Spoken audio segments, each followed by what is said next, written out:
Previously on Alan Wake, Alice has been kidnapped. Alan, please help me. Alice? You'll do exactly what I say if you ever want to see your wife again. I can't tell anyone except my agent Barry. Damn it, Barry, they'll kill her. You're my best friend, and I'm worried that you're not right in the head. The ransom is a manuscript I supposedly wrote that's coming true before my eyes. It happened just the way it was on that page. So dark. I have found only a few scattered pages. I want the entire manuscript. The deadline is in 2 days. I found Mr. Wake's pages. Good girl. How the hell did she get her hands on the manuscript anyway?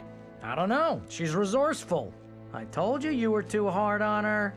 Listen, I found out all sorts of interesting stuff while I was digging around. Yeah.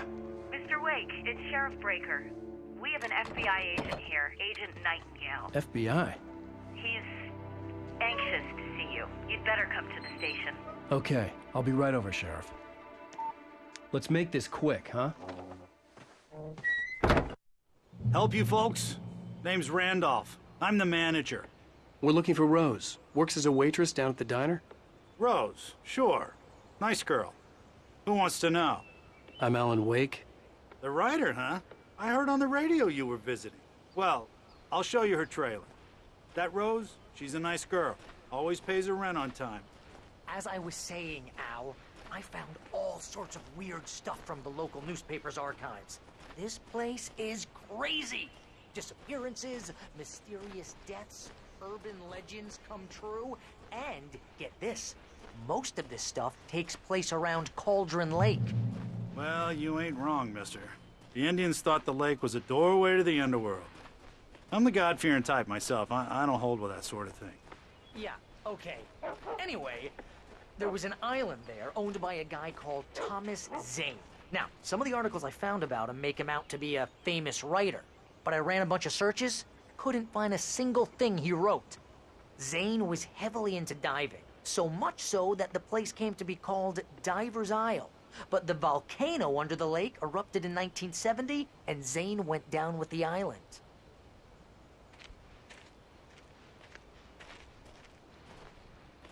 Yeah, how about that? It was there in the morning, as if it had fallen from the sky. But it would take a tornado to lift something like that. We're damn lucky it didn't crush any of the trailers.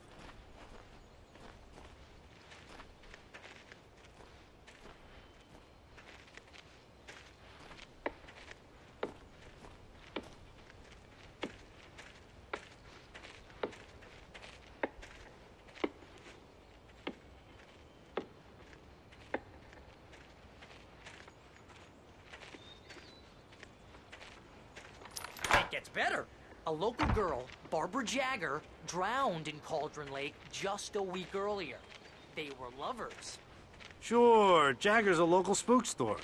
The Scratching Hag. Comes for you in the dark. Childish stuff like that. Anyway, Al, I'm just getting to the best part.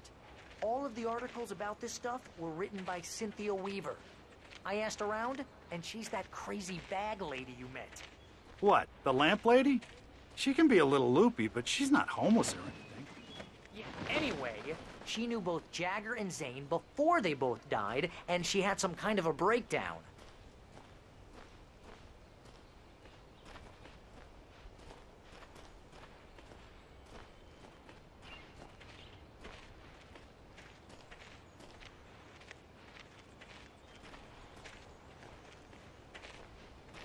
Well, mister, this here's Rose's trailer.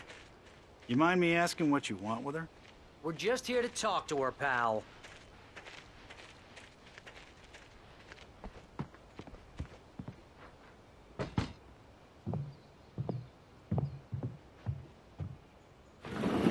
Welcome to... Oh dear, Mr. Wake. I'm so glad you're here. Rose, you have my manuscript? Oh. Oh yes. Yes. Please, come in. Hey, this is really good. Rose, Yes, my manuscript. I really need it. I understand. I know what you need. A muse to inspire you. Oh, for Barry. She doesn't have anything. Yeah, hey, Al? Al, what's... Oh, Barry! What? What?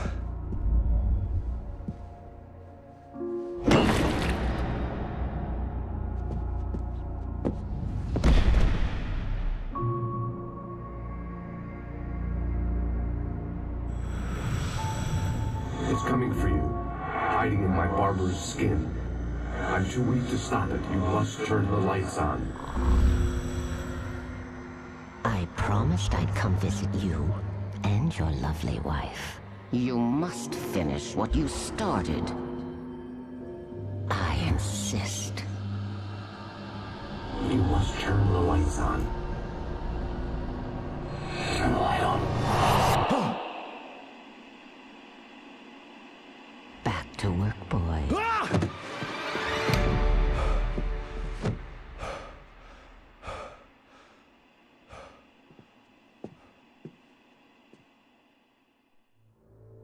I felt nauseous, hungover. Only anger kept me going. I can't tell reality from dream anymore, but it seems I have an imaginary editor to help me. She's an old woman in a funeral dress. I call her Barbara Jagger. She's very strict. I'm writing faster and faster. My manuscript is being heavily revised. The edits are getting very aggressive, and each day there's less of me and more of her. I hate it, but I know she's right. She promises me I can save Alice this way. She knows more of this than I do. About the complex incantation I'm attempting. About this place.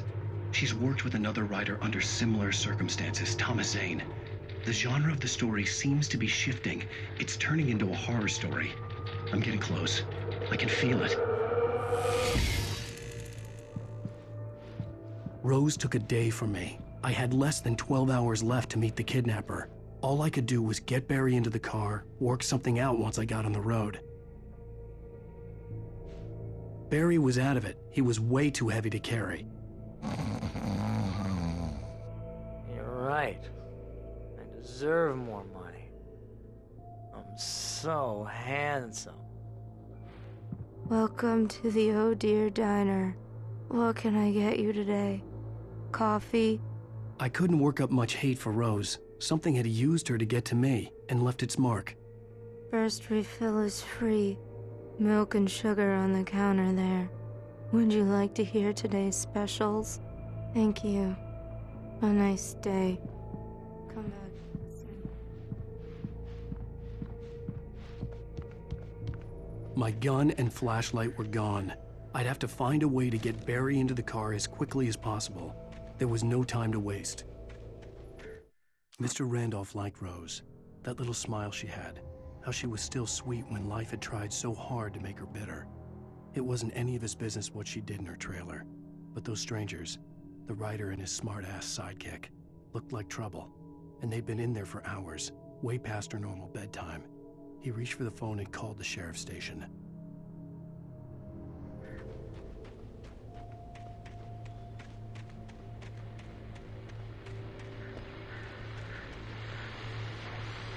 I just stepped outside to catch a breath of fresh air, and let me tell you, the weather's getting heavy.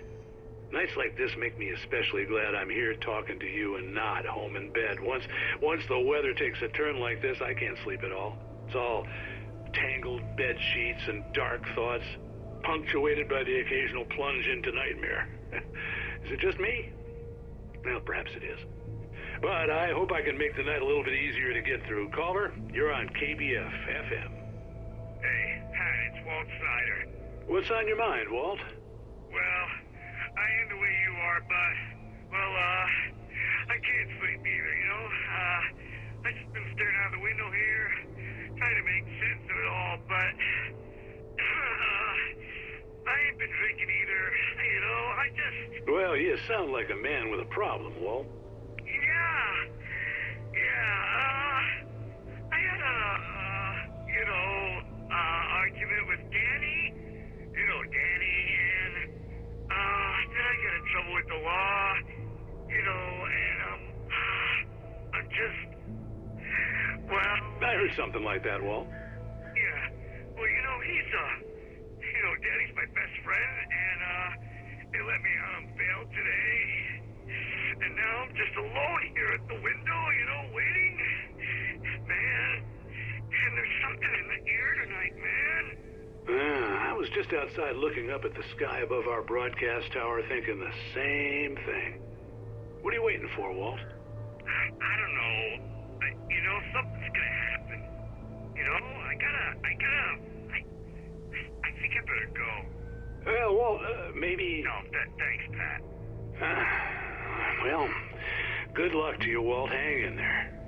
Let's take a little break, folks. This weather's really something else, huh?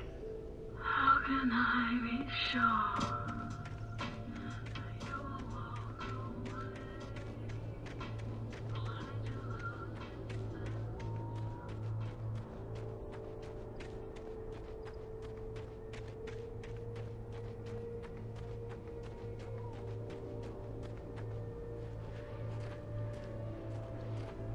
Oh, you're gonna get it now. God knows what you've done to that poor girl. This is Agent Nightingale, FBI! Get him up, Hemingway! You're under arrest! You move a muscle, I'll unload right in your goddamn face! Stay right where you are, Spillane!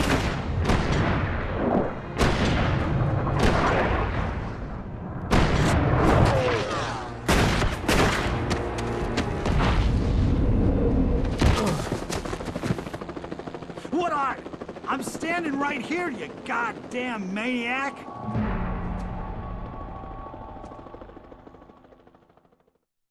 I hated to leave Barry behind, but there was no way I'd miss my appointment with the kidnapper. Give it up, Mr. Wake! Come on!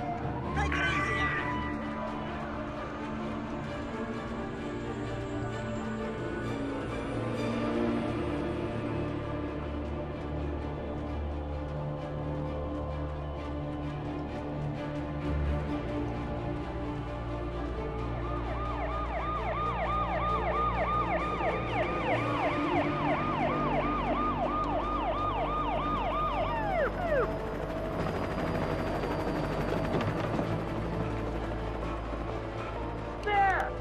There he goes!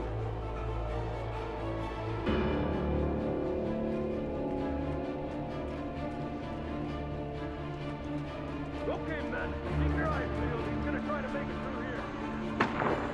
Oh, damn.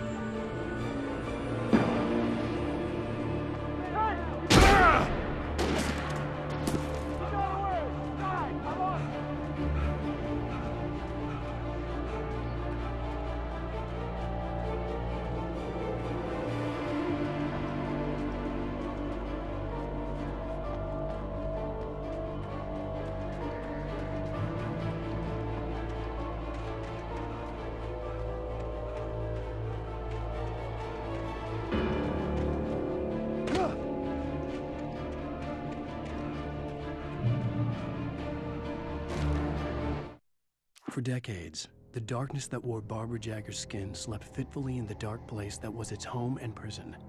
It was hungry and in pain. It dreamed of its nights of glory when the poet's writing had called it from the depths and given it a brief, terrible taste of power and freedom. The rock stars had stirred it from the deep sleep the poet had sunk it back to in the end. When it sensed the writer on the ferry, it opened its eyes.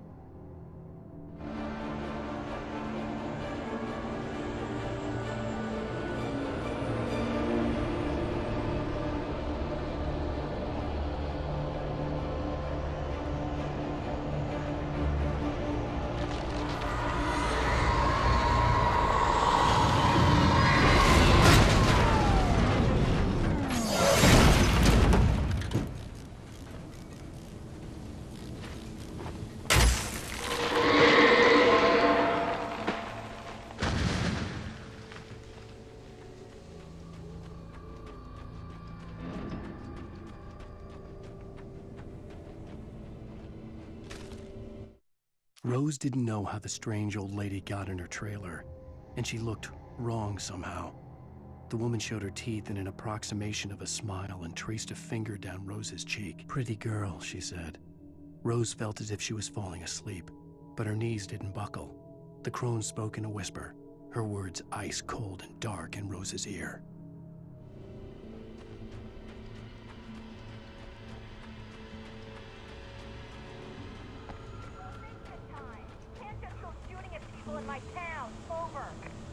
federal agent pursuing a fugitive. You want to discuss my methods, Sheriff? Make an appointment. Over. You stay right where you are, Agent Nightingale. I'm on my way. Out.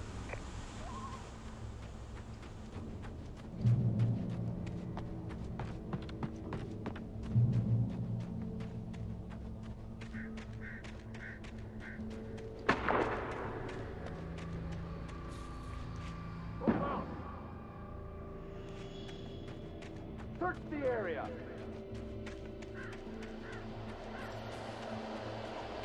Stay sharp. This way. Over here. Hey, who's there?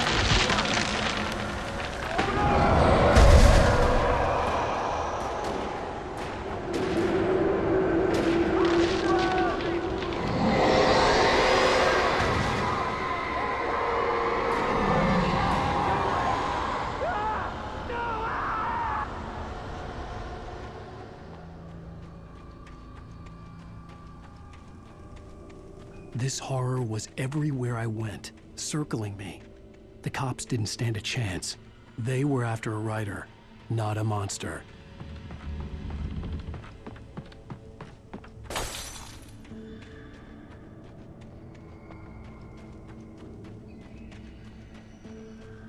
Sheriff Breaker, this is Agent Nightingale. I've lost contact with most of the men you assigned to me. It's Wake's doing.